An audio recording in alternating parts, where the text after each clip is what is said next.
So I wanted to start here. It's funny how it talks about stop the violence, the gun violence. This is the first place I was ever shot at when I was delivering. Um, Across the street used to be where some dudes was getting into their little business that they didn't want nobody knowing about the business. So like I was saying, I started here because this is the first place that I was ever shot at on my route. This is when I first got the route. I had some people that were up to no good doing their little thing across the street, and they told me that I can't be delivering late around here. And so I took that as no mind. I wasn't even thinking about that. I was just letting them know I got to deliver the mail, you know. And so then a couple of days later I came, which I didn't think it was late. It was like around 7:30. It might have been 6:30.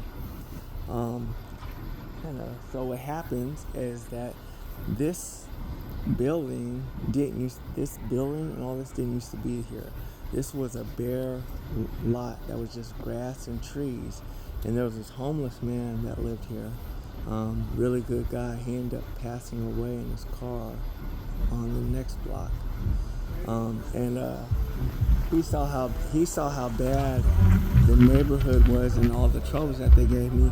One day this guy showed up with a machete, a hammer, and some knives, and he would walk me around to deliver my mail in like some of the problem areas. But we'll skip all that. So what happens is I was delivering in the alley of this neighborhood. And we're gonna walk this way a little.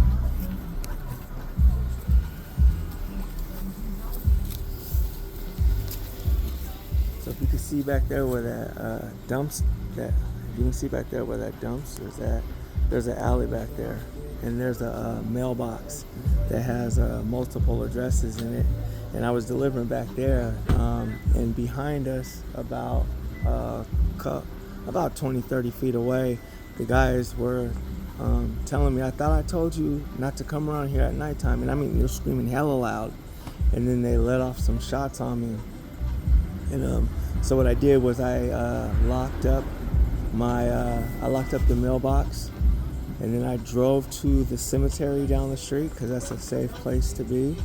And I drove to the cemetery and called my manager and let my manager know that, and I was letting my manager know that I was involved in the shooting.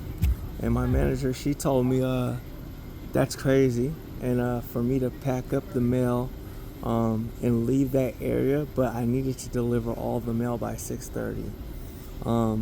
And so what happens is the police end up coming, and when the police came, I had driven back this way. I didn't talk to the police because I thought I needed to talk to my supervisor manager, whatever she is, first at that time. And then behind the police was my union steward and another guy that I end up getting to know very well. At one year, he received an award for the most overtime worked in my part of the station. But how I got to know him is because he was delivering in some pretty bad areas of Tacoma, and I got him. I ended up getting him introduced to some of the gang members, so that he could and letting them know that he's a cool guy and he's not gonna snitch on the stuff that he's doing. He's just trying to deliver his mail.